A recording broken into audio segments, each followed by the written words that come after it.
नमस्कार दोस्तों आज के इस पर्टिकुलर लेक्चर में हम लोग चैप्टर नंबर 9 डिपॉजिटरी सिस्टम इस चैप्टर के ऑब्जेक्टिव्स करने वाले। बहुत ज्यादा ऑब्जेक्टिव इस चैप्टर के और बहुत सारे बच्चों को इस चैप्टर में दिक्कत भी आती है। सबसे पहले मैं हमेशा कहता हूं कि कंसेप्ट को समझिए। पहले 2 मिनट में जितना डिस्कशन करता हूं बहुत सारे ऑब्जेक्टिव उस डिस्कशन पे सॉल्व करना आसान हो जाता है।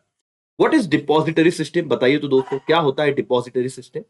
तो एक सिंपल सा सर, मैंने एग्जांपल आपको दिया था, या एक सिंपल सी बात याद रखना, उसी बात के इर्द गिर्द ये पूरा चैप्टर घूमता है कि पहले जो भी हमारे शेयर होते थे वो फिजिकल फॉर्म में होते थे, है ना। तो बहुत सारा डर था कि वो शेयर अगर गुम हो गए, शेयर अगर फट गया, जो भी इशू है ना, कि चोरी हो गया वगैरह वगैरह, तो बहुत सारी तकलीफें होती थी जब शेयर फिजिकल फॉर्म में था। तो उस फिजिकल फॉर्म ऑफ शेयर को हमने किस फॉर्म में कन्वर्ट किया? इलेक्ट्रॉनिक फॉर्म में।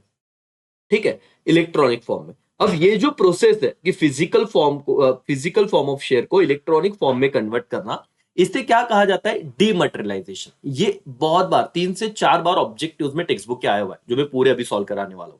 ठीक है, तो डीमटेरियलाइजेशन मतलब क्या कि जब आप फिजिकल फॉर्म ऑफ शेयर्स को, मतलब सिक्योरिटीज को कन्वर्ट करते हो इलेक्ट्रॉनिक फॉर्म में, उसे डीमटेरियलाइजेशन कहते हैं। लेकिन उधर ही आप देखोगे, वन वर्ड में देखो या फिलिंग द ब्लैंक्स में देख लो, एक उल्टा चीज आता है कि जब आप इलेक्ट्रॉनिक फॉर्म को फिजिकल फॉर्म में कन्वर्ट करोगे तो उसे क्या कहोगे? बोलो तो दोस्तों उसके लिए नाम है रीमटेरियलाइजेशन। क्या है? देखो, डी और री ये याद रखना। फिजिकल टू इलेक्ट्रॉनिक फॉर्म में कन्वर्ट करना उसे डीमटेरियलाइजेशन कहते हैं, और इलेक्ट्रॉनिक टू फिजिकल फॉर्म को रीमटेरियलाइजेशन कहते हैं। ऐसे दो आपको आगे स्टेटमेंट आएंगे, लेकिन ठीक है, अभी मैंने आपको बताया। अभी ये तो हो गया सर, लेकिन जब form share electronic securities electronic form में होती है तो इसके लिए जैसे हमारे पैसे हम बैंक में रखते हैं, वैसे ही आपको मैंने समझाया था डिपॉजिटरी सिस्टम होता है। क्या होता है बेटा? डिपॉजिटरी सिस्टम करके। अब इसके इर्द गिर्द बहुत सारे आपके ऑब्जेक्टिव्स आएंगे, है ना। मैं आपको जो बताऊंगा और टेक्स्ट बुक के अंदर के ही कीजिए, उसी में से आने वाले, और आपका पूरा काम खत्म हो जाएगा। अब डीपी क्या है, डिपॉजिटरी पार्टिसिपेंट क्या है सर? ऐसा व्यक्ति, जैसे मैंने आपको और एक एग्जांपल दिया था, जीरोधा, एंजल वन, अपस्टॉक, है ना, ग्रो। ये जो एप्लीकेशंस आप देखते हो, इसकी आप एड्स देखते हो, ये क्या है? ये डिपॉजिटरी पार्टिसिपेंट है ना। ये लिंक क्रिएट करते हैं इन्वेस्टर और जो भी अपना कंपनी है उसके बीच में। चलो एनीवेज, अब लोग हम आते हैं इसके ऑब्जेक्टिव्स पे।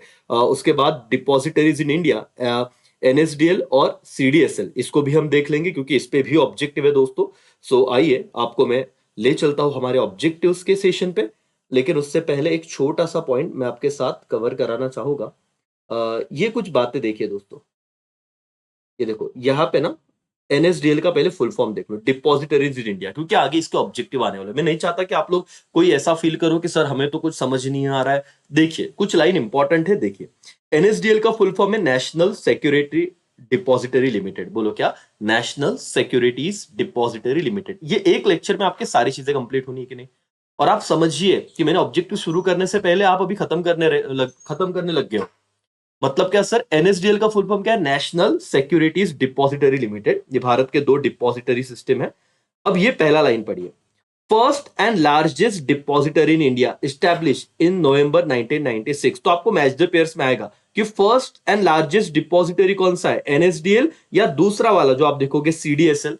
तो आपका आंसर रहेगा एनएसडीएल। क्या रहेगा बेटा? एनएसडीएल। कब स्टैब्लिश हुआ था? 1996। ठीक है सर। इसका हेडक्वार्टर कहाँ पे? मुंबई में। ये आप एक बार पढ़ भी लेना। देखो मैं आपको एक बार रिवाइज भी करा रहा हूँ कि एनएसडीएल का हेडक्वार्टर मुंबई में है करके। ठीक है। Okay okay okay okay okay, और कुछ नहीं यहाँ पे। जैसे वही है सीडीएसएल, इसका फुल फॉर्म देखो, सेंट्रल डिपॉजिटरी सर्विस लिमिटेड, जो एस्टैब्लिश हुआ था, इन ऑपरेशन उसके शुरू किए थे 1999 में करके। और इसका हेडक्वार्टर भी मुंबई में है। And that's all. बाकी तो कोई इतना था नहीं। डिमटेरियलाइजेशन रिमटेरियलाइजेशन, ये डिफरेंस बहुत इंपॉर्टेंट है, अच्छे से करके जा रहा हूं। दोस्तों शुरू करते हैं हमारे ऑब्जेक्टिव। बहुत ही सिंपल है, जहां पे मुझे लगेगा कि आईएमपी में आपको बता दूंगा तो ध्यान से देखिए। Physical mode of security held in, मैंने अंडरलाइन पहले से ही करके रखा है। जब आप शेयर को फिजिकल मोड में हेल्ड करते हो तो उसे क्या कहते हैं? पेपर वाला। क्या होगा दोस्तों? उसे पेपर फॉर्म करके। Physical mode of securities are held in paper form. दूसरा, रिस्क ऑफ लूजिंग सर्टिफिकेट। कहां पे हमको ये डर है कि हमारे शेयर गुम हो जाएंगे कहीं, तो है ना, कि हमको फिर प्रॉब्लम आएगा, तो कहां पे रिस्क है? बट ऑब्वियस, जब शेयर आपका फिजिकल फॉर्म में रहेगा। देखो एक जगह क्या आया सर, ध्यान से समझिए। Physical mode, in physical mode securities held in paper form. Risk of losing share certificate कहां पे रहेगा? जब आप सिक्योरिटीज कौन से मोड में हेल्ड करोगे? फिजिकल फॉर्म में। सिंपल है। Yes sir.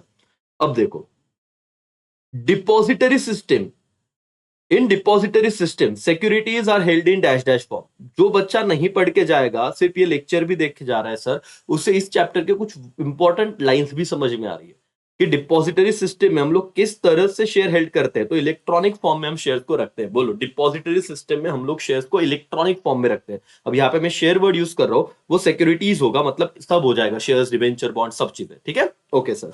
नाउ चलो, dash dash is the institute which facilitate electronic holding of securities. तो जब जब आपको ऐसी चीज आएगी इलेक्ट्रॉनिक होल्डिंग ऑफ सिक्योरिटीज, कौन सा इंस्टीट्यूट है, तो आंसर क्या रहेगा बेटा, डिपॉजिटरी। ठीक है, आपको अलग अलग है, देखो, डिपॉजिटरी, पार्टिसिपेंट, इशुअर, डिपॉजिटरी, आपने कभी पढ़ा नहीं होगा और पेपर में बहुत ज्यादा ट्रेस हो जाता है। तो आपको सिंपल याद रखना है, ऐसा कौन सा इंस्टीट्यूट है जो इलेक्ट्रॉनिक होल्ड करेगा सिक्योरिटीज को, तो डिपॉजिटरी सिस्टम रहेगा। क्या बेटा, डिपॉजिटरी सिस्टम। ठीक है sir. There is no payment of dash dash when securities are dematted. Dematted का मतलब क्या है, जब हम उसे इलेक्ट्रॉनिक फॉर्म में कन्वर्ट कर देते हैं। और ये आप जब डिफरेंस पढ़ते हो तब आपको बहुत काम में आने वाला है। तो देखो, ऑक्ट्रॉय, वेल्थ टैक्स की स्टैंप ड्यूटी, अभी तो यहाँ पे अंडरलाइन है, आंसर आपको तुरंत दिख रहा है, लेकिन पेपर में आप भूलना मत। ये आपने ना जब टेक्स्ट बुक पढ़ा होगा तब आपने पढ़ा है कि जब आप अपने जो शेयर है, कौन सा सर, आपका जो शेयर फिजिकल फॉर्म वाला, आप इसे किस में कन्वर्ट कर देते हो, इलेक्ट्रॉनिक फॉर्म में, डीमैटेड, तो कौन सा टैक्स नहीं लगता, no payment of stamp duty.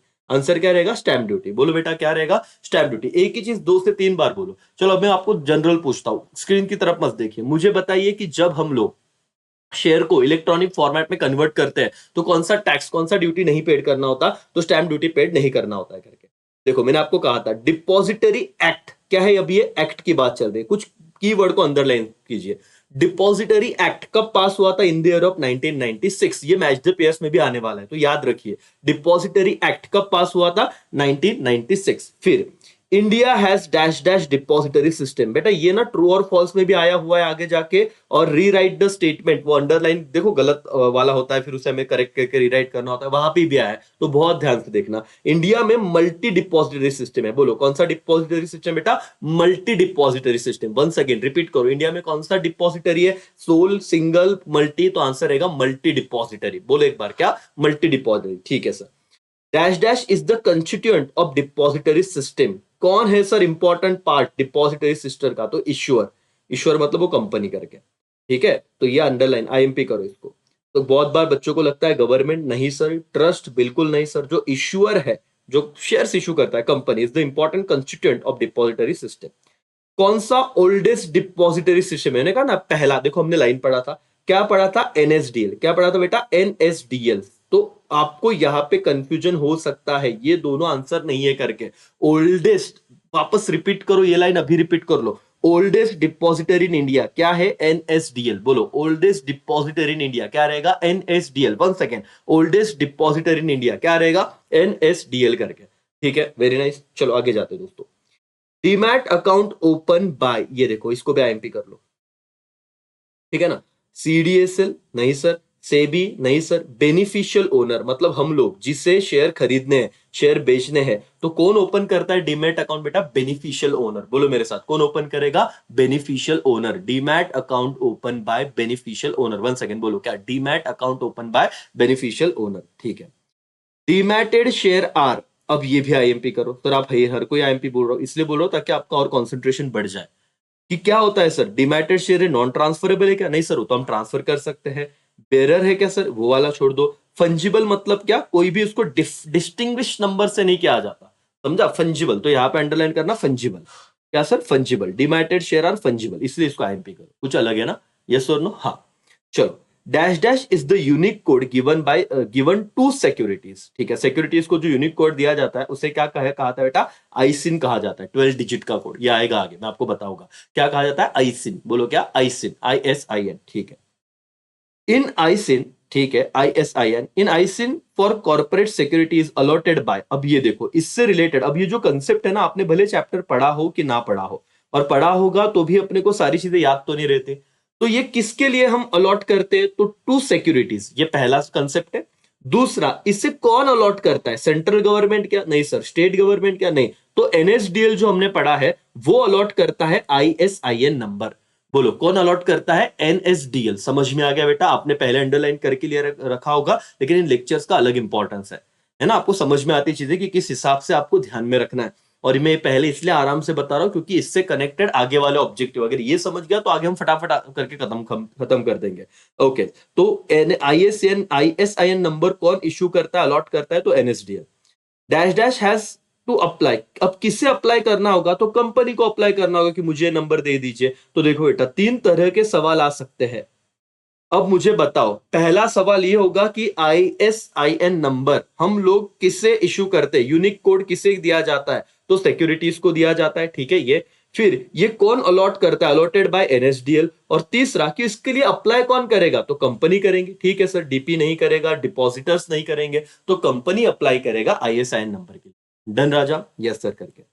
Dash dash has to pay charges to maintain demat account, किसे पे करना पड़ेगा, जो ओपन करेगा अकाउंट, इन्वेस्टर, उसे उसको डीमैट अकाउंट ओपन करने के जो भी चार्जेस हो देने पड़ेंगे। NSDL प्रमोटेड बाय, इसे कौन प्रमोट करता है, तो national stock exchange, NSE underline IMP। IMP, ये लाइन इतना तो भी याद रख लो कि NSDL को कौन प्रमोट करेगा, तो नेशनल स्टॉक एक्सचेंज, BSE नहीं, FTSE नहीं, तो सीधा सीधा है NSDL को नेशनल स्टॉक एक्सचेंज प्रमोट करेगा। और CDSL को कौन प्रमोट करेगा, तो BSE। तो देखो बेटा, भारत के 2 स्टॉक एक्सचेंज है, एक नेशनल स्टॉक एक्सचेंज, एक बॉम्बे स्टॉक एक्सचेंज, BSE। तो NSE किसे प्रमोट कर रहा है, बोलो तो बेटा, NSE प्रमोट कर रहा है सर NSDL को। तो आप याद रखिए, बेसिक NSDL। और BSE किसे प्रमोट कर रहा है सर, BSE प्रमोट कर रहा है CDSL को, ठीक है। तो ये 2 MCQs है जो आ सकते हैं, तो आपको बेसिकली इनको IMP मार्क करके रखना है। और भूलना बिल्कुल नहीं दोस्तों, ये लेक्चर देखने के बाद अभी आपको कॉन्फिडेंस आ रहा होगा। चैप्टर नंबर ऑलरेडी देखो, मैं रिवर्स में आपको चैप्टर नंबर 12, 11, 10, ये 9, और इवन अगर आप वन शॉट देख रहे हो तो सारे ही आपने देख लिए होंगे। सारे ऑब्जेक्टिव्स करवा के दे रहा हूं, और SP के ऑब्जेक्टिव बहुत ज्यादा डिफिकल्ट जाते हैं बच्चों को, वो लर्न नहीं होते, और 20 मार्क का पूरा दारोमदार हमारा उधर है, ताकि हमारा स्कोर अच्छे से हो, ठीक है। ये हो गया, ओके डन सर। अभी देखो ऑब्जेक्टिव कितना सिंपल है। बैड डिलीवरी की जब बात आएगी तो बट ऑब्वियस है, शेयर किस फॉर्म में रहेगा, problem face in physical mode of securities. Bad delivery sir, है ना, किसी को गलती से दूसरे व्यक्ति को चला गया, है ना, गलत शेयर चले गए वगैरह वगैरह। बैड डिलीवरी वाला सीन कब होगा, जब आपका फिजिकल मोड में सिक्योरिटी होगा। तो इसका आंसर है ये वाला सर, ठीक है। डिपॉजिटरी एक्ट कब पास हुआ था सर, डिपॉजिटरी एक्ट आया था 1996। देखो बेटा, इतने सारे अगर चीज रहेगी तो कहाँ दिमाग काम करने वाला है।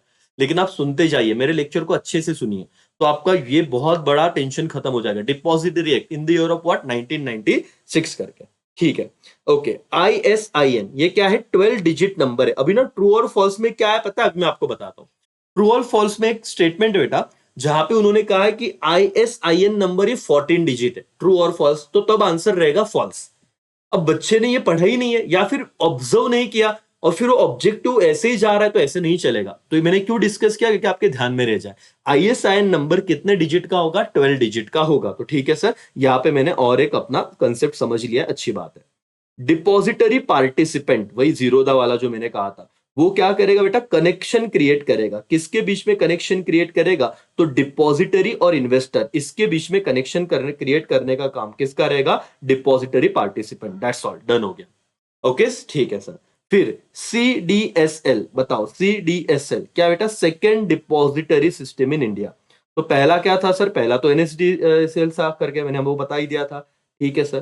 फिर डिपॉजिटरी क्या है, depository custodian of securities in electronic form. Yes sir, ये तो हम शुरुआत से पढ़ रहे हैं कि जो भी हमारी सिक्योरिटीज इलेक्ट्रॉनिक फॉर्म में कन्वर्ट हुई है, उसको हम किसके पास रख रहे हैं, तो CDSL के पास सॉरी डिपॉजिटरी के पास रख रहे करके, किसके पास रखे बेटा, डिपॉजिटरी के पास रख रहे, ठीक है।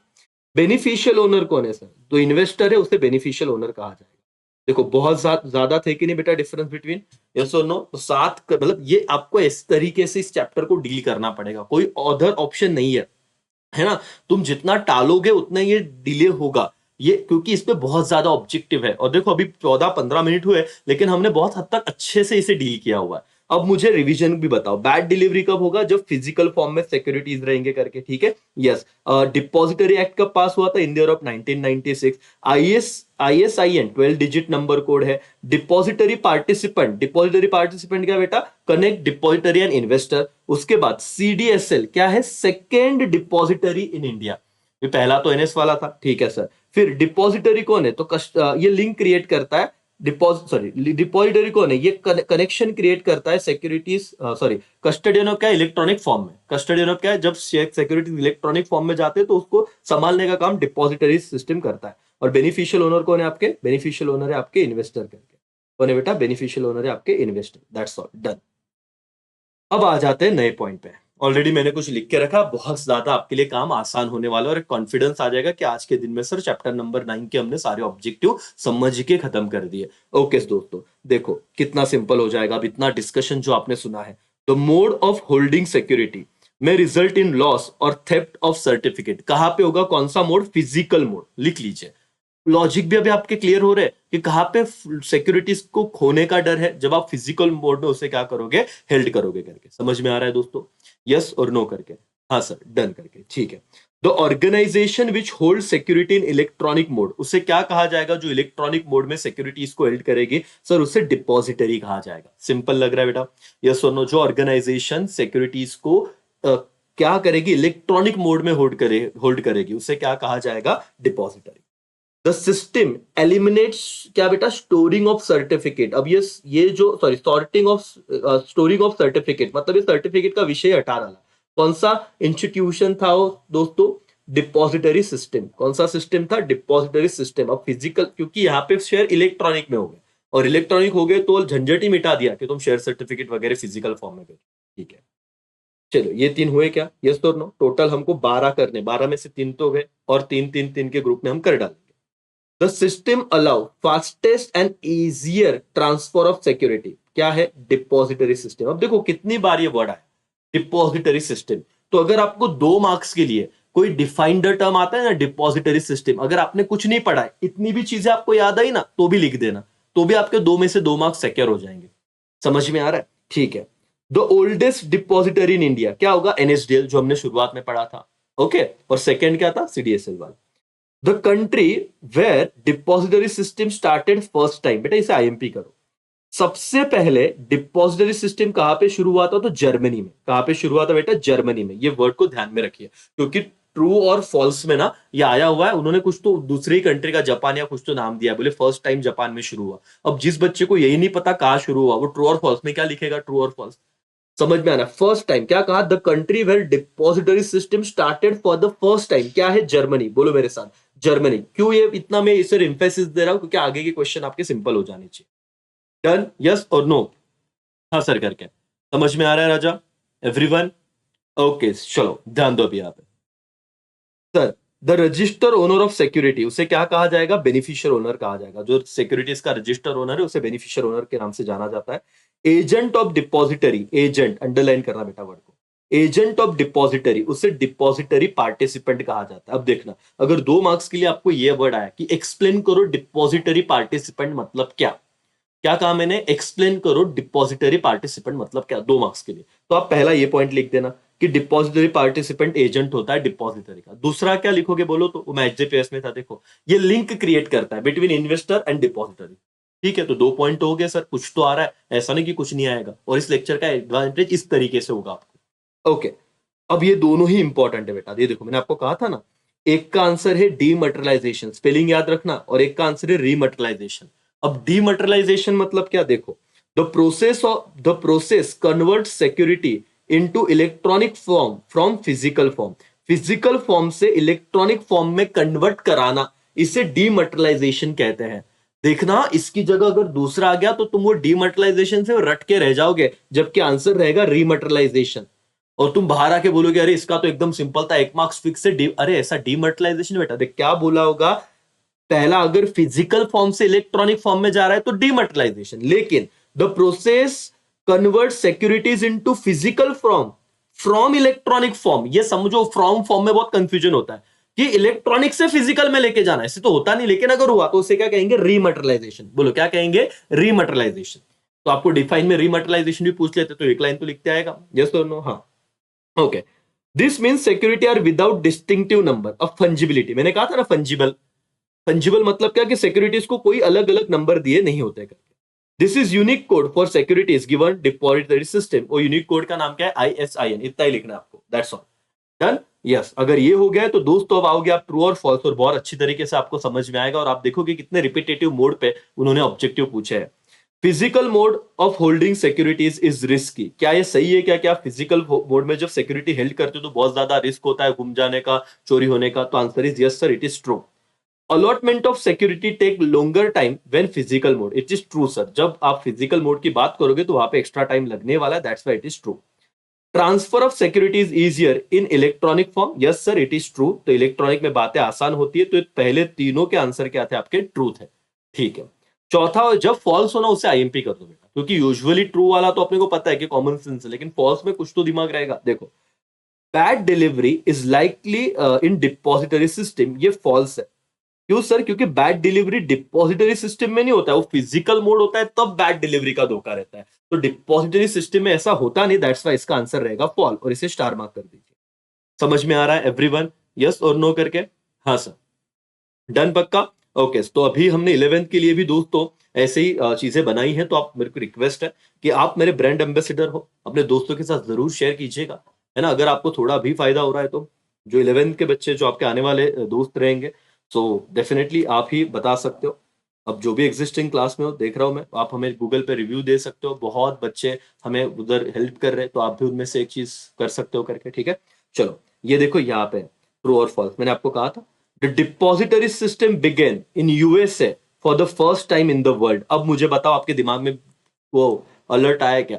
मैंने कितना चिक चिक के पहले क्यों बताया था कि पहली बार कब आया था डिपॉजिट, कहां पे आया था डिपॉजिट सिस्टम? तो जर्मनी में। और ये क्या बोल रहे हैं? यूएसए, दैट्स वाई आंसर क्या हो गया? फॉल्स। इधर आईएमपी कर दीजिए। समझा? अभी आपके मार्क्स जाएंगे नहीं और आपको भी डिफिकल्ट नहीं लगेगा ये चैप्टर, ठीक है? India has multi depository system, yes sir true. अभी मैंने वो भी आपको बहुत बार बताया था, वो सिंगल याद आ रहा है, सोल तो multi, multi, yes sir true. Depository system is very similar to banking system, true. DP मतलब depository participant is constituent of depository system, yes sir, वो पार्ट है उसका। डीपी एजेंट है, yes sir it is also true, DP is the agent of depository system. A bank can work as a DP, yes sir it is true. IMP कीजिए इसे, क्या bank DP की तरह काम कर सकता है? Yes sir, bank can work as a DP, okay. DRF require for conversion from physical to electronic, yes sir, तो इसको ना रिक्विजिशन ऑफ फॉर्म कहते हैं, डिमैट रिक्विजिशन फॉर्म जैसे, ठीक है? डीआरएफ, आईएमपी करो इसे, DRF is required for conversion from physical to क्या? इलेक्ट्रॉनिक फॉर्म, तो डीआरएफ याद रखना। और ट्रू है करके वो। ISIN unique code given to specific security, it is also true, that's all sir. बाकी दिक्कत नहीं थी, फॉल्स वाले याद रख लेना, ट्रू वाले वन टाइम पढ़ने, बाकी दिक्कत नहीं है करके sir. Okay sir, find odd word. अब देखो क्या है sir? Theft of certificate, torn certificate और एलिमिनेशन स्टोरेज सर्टिफिकेट, इसमें ये ऑड वर्ड है। अब ऐसा क्यों? क्योंकि ये दोनों जो है ना बेटा, वो फिजिकल फॉर्म वाले के विषय है। ये फिजिकल फॉर्म में सिक्योरिटी रहा तो चोरी हो जाएगा, है ना, टॉन फट जाएगा वगैरह, लेकिन ये तो एलिमिनेशन इलेक्ट्रॉनिक है, तो इसलिए ऑड वर्ड, ठीक है? NSDL CDSL डिपॉजिटरी, लेकिन ये क्या है sir? NBFC, odd word, okay. Depository DP, ये उसके इंपॉर्टेंट कंस्टिट्यूएंट है। RBI, ये ऑड वर्ड आ गया सर, इसलिए इसको कोई कनेक्शन नहीं है, odd word. DP, BO beneficial owner करके, डीपी डिपॉजिटरी पार्टिसिपेंट, ये उसके एक इंपॉर्टेंट टर्म है। स्टेट गवर्नमेंट, ये ऑड वर्ड हो गया। इशुअर, बेनिफिशियल ओनर, ये सेम कंसेप्ट में आ रहे हैं डिपॉजिटरी सिस्टम के। Again central government, odd word. DRF, RRF, ये फॉर्म है डिमेटेरियलाइजेशन के, रिमेटेरियलाइजेशन के, लेकिन ये जो PPF है ये क्या हो जाएगा? ऑड वर्ड हो जाएगा, दैट्स ऑल, सिंपल सी बात थी sir. Okay, complete the statement, ये होते ही आपका बहुत हद तक ये चैप्टर डन हो जाएगा बेटा, और आप लोगों को एक कॉन्फिडेंस आ जाएगा जो इतने दिनों से आप लोग टाल रहे हो। कर लेंगे कर लेंगे कर लेंगे, और फिर टेंशन आ रहा है, नहीं सर वो करने से पहले फिर अकाउंट से आ जाता है, फिर OCM करना है, फिर सर इंग्लिश करना है, और हो ही नहीं रहा है, और फिर एग्जाम के एक दिन पहले आप आधा एक घंटा नहीं दे सकते, अब भी इतना टाइम हो रहा है सर, और तब आप ऑब्जेक्टिव को कहां से अलग से टाइम दोगे? और फिर 20 में से भी आपको 10-12 मार्क्स मिलते हैं, और उधर आप जो हाथ के मार्क्स है वो गंवा देते हो, तो ऐसे कीजिए नहीं। चलो, अब आपको रिपीटेटिव मोड पे चीजें दिखेंगी। Central location for keeping security in demat form, उसको डिपॉजिटरी कहा जाएगा। जब भी आपको आए कि डीमैट इलेक्ट्रॉनिक फॉर्म में सिक्योरिटी कहां पे रखेंगे, तो आंसर होगा डिपॉजिटरी, ठीक है sir. Freezing of debit credit of security is possible, कहां पे फ्रीज कर सकते हो? डिपॉजिटरी में ही वो पॉसिबल होगा करके। आईएमपी करना बेटा, जब भारत आजाद हुआ था, the first depository in the world Germany में जब चालू हुआ था, वो कब चालू हुआ था? 1947, जब भारत आजाद हुआ था करके। तो जर्मनी तो पता है आपको, लेकिन कब शुरू हुआ था? अगर ऐसे ऑब्जेक्टिव आ गया, first depository of the world started in the year of 1947। Now the Indian depository act कब पास हुआ था? In the year of 1996। ये तो हमेशा इंपॉर्टेंट रहा ही है। Link between depository and investor, अब आपको समझ में आ रहा है? ये आपने मैच डे पेस में भी पढ़ा था, अभी वन वर्ड में भी पढ़ा था। इसको डिपॉजिटरी पार्टिसिपेंट कहते हैं। डीपी मतलब क्या? Depository participant. ये लिंक क्रिएट करता है इन्वेस्टर और डिपॉजिटरी में। Account of security of the investor is maintain by, तो इन्वेस्टर का अकाउंट कौन मेंटेन करता है? अगेन आंसर सेम रहेगा, डिपॉजिटरी पार्टिसिपेंट। ध्यान से समझना, इतना समझा बेटा? 6 पॉइंट, यस और नो? हाँ, आगे। द प्रोसेस, ये देखो अगेन रिपीट हुआ है। The process which convert physical security into electronic, इसे कहा जाएगा dematerialisation. The process which convert digital into physical, इसे कहा जाएगा रीमटेरियलाइजेशन। पूरा स्पेलिंग याद रखना। Okay, the issuer company must register with depository, filling the blank से। यहाँ पे सीधा आंसर दिख रहा है, तो आप लोग आपके टेक्स्ट बुक निकालिए, वहां पे लिख लीजिए दोस्तों, क्योंकि बाद में आपको आसान हो जाता है चीजें, फिर कहीं और बुक फॉलो करने की जरूरत नहीं और एक्स्ट्रा पढ़ने की कोई जरूरत नहीं। पहले ये तो कंप्लीट कर लो। यूनिक कोड सिक्योरिटी को दिया जाता है, उसे ISIN कहते हैं। और फर्स्ट डिपॉजिटरी इन इंडिया की बात होगी तो NSDL करके। दैट्स ऑल सर, सिंपल हो गया। ये 11 के 11 आपको अब आ जाने चाहिए। एक बार इसे गो थ्रू कर लेना, स्क्रीनशॉट, मेरा स्क्रीन पॉज करके देख लेना। अगर बाद में प्रीमियर खत्म हो जाएगा तो आपको फिर वो करते आएगा करके, ठीक है? ओके, अब ये तो एकदम सिंपल होता है राजा। अब क्योंकि आपने ऊपर इतने अच्छे से ध्यान दिया तो ये आपको सिंपल जाएगा। और पेपर में देखो, सिलेक्ट द करेक्ट ऑप्शन, नीचे आपको ऑप्शन दिए रहेंगे, वही से सिलेक्ट करना। सी, डीमटेरियलाइजेशन ये क्या है? कि आप फिजिकल फॉर्म को इलेक्ट्रॉनिक में कन्वर्ट करते हो, शेयर्स को, सिक्योरिटीज को, उससे कहते हैं डीमटेरियलाइजेशन। तो ये हो गया इसका। डीपी हमेशा कौन होते हैं? एजेंट होता है। वर्ड क्लियर है? Yes sir. फिर फर्स्ट डिपॉजिटरी ऑफ वर्ल्ड, देखो दुनिया की बात की, इंडिया की बात नहीं की। वर्ल्ड तो कहां पे आया था? जर्मनी। देखो अभी एकदम सिंपल हो गया, ठीक है?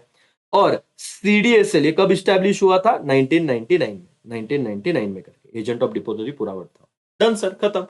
ठीक है? NSDL वो 1996 देखा था। CDSL याद है, मैंने पढ़ाया था 1999। टेक्स्ट बुक में जाइए, अंडरलाइन कीजिए वहां पे। ठीक है sir. First depository in India, Bharat की बात हो रही, वर्ल्ड की नहीं, इंडिया की बात हो रही, तो क्या रहेगा आंसर? NSDL। ठीक है। रीमटेरियलाइजेशन क्या होगा सर? इलेक्ट्रॉनिक मॉम, क्या? Electronic to physical. अब देखो कितना आसान है। आपने एक बार कंसेप्ट की करीब करीब 8 से 9 बार यही चीज यहाँ रिपीट हुई, दो दो दो दो के फॉर्म में। सिंपल है सर। ओके, फंजिबिलिटी मतलब क्या? नो डिस्टिंक्ट नंबर, खत्म। और ISIN कितने डिजिट का कोड होता है? 12 डिजिट का। मैंने ऊपर आपको समझाया था कि बाद में आएगा। ठीक है? ठीक है, 14 वाला भी आया, 12 वाला भी आया, समझो सर। ठीक है, चलो फिर अब करेक्ट ये वाला करते हैं और इसी के साथ अरेंज वाला, और अपना खत्म हो जाएगा। 5 मिनट में तुम्हारा पूरा पूरा चैप्टर डन हो रहा है बेटा, और खुशी मनाइए। और फायदा हो रहा है तो लाइक कीजिए। मैं यही देखता हूं मैं, बच्चे बहुत अच्छे से वीडियो देख रहे हैं, लेकिन उन्हें लाइक सब्सक्राइब नहीं करेंगे सर, है ना? तुम हमारे लिए मेहनत कर रहे हो, हमारा क्या जा रहा है बता दे। मतलब इतना तो भाई, मतलब जो कर रहे हैं उनके लिए तो भाई दिल से शुक्रिया। लेकिन जो नहीं कर रहे हैं तो ये दिखता है कि भाई हम लोग, ठीक है मैं मेरा काम कर ही रहा हूं, लेकिन ये मेरी दुआ है। मैं बोल रहा हूँ ना कि मेरे जो क्रैश बैच और ऑफलाइन बैच के बच्चे हैं, डेफिनेटली वो ऊपर वाला हेल्प करेगा, क्योंकि उनके बदौलत ये चीजें हम लोग आपके लिए कर रहे हैं। ठीक है, चलो ध्यान से देखिए। Dash dash is electronic mode of holding securities risk. अब ये देखो, ये तो फिक्स है। कुछ बच्चों को ये समझ भी नहीं आता कि फंडा क्या है सर। ये गलत वर्ड, इलेक्ट्रॉनिक नहीं। अब आपको पता है कि अंडरलाइन क्या वाला वर्ड गलत है, तो क्या रहेगा सही वर्ड? ये तो एकदम ईजी है। तो फिजिकल मोड वाला क्या रहता है? रिस्की होता है जब आप उसे होल्ड करते हो।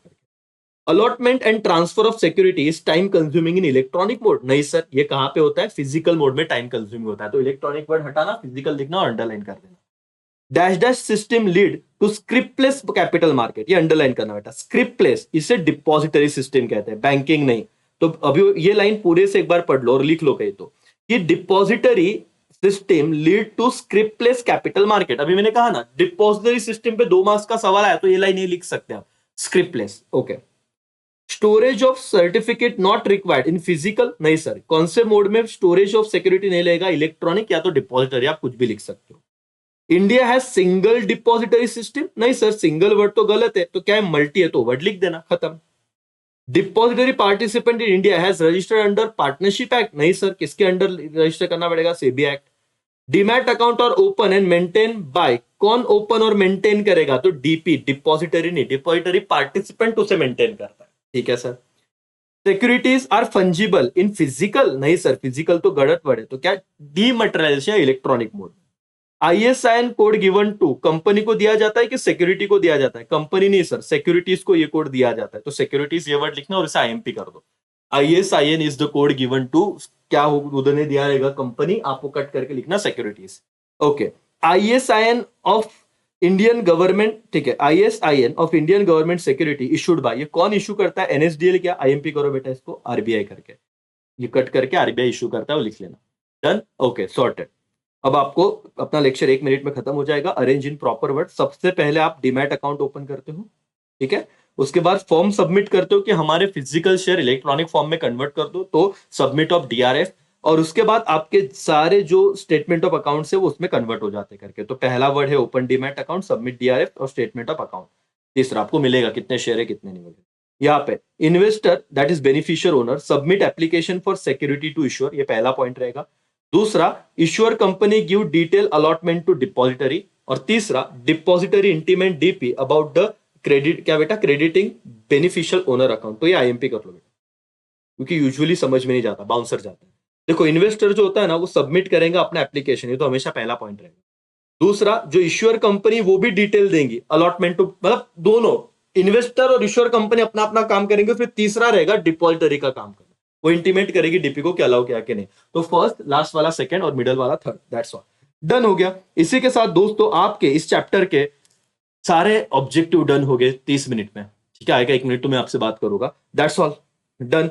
और जो आप टाल रहे थे सर डिपॉजिटरी डिपॉजिटरी, इसके चैप्टर के ऑब्जेक्टिव छोड़ देंगे, मत करो ऐसे। 2 से 3 मार्क्स अगर आए दोस्तों तो आप लोगों को लेने के देने पड़ जाएंगे। लेकिन अब ये 2 बार लेक्चर देख लीजिए, 3 बार लिखे देख लीजिए, अपने दोस्तों के साथ शेयर कर लीजिए, कोई दिक्कत नहीं, आपके चैप्टर नंबर 9 के सारे ऑब्जेक्टिव डन हो गए। ठीक है, चलो, थैंक यू सो मच, ये पे मैं रुकता हूँ, बाय, टेक केयर, जय हिंद, जय भारत।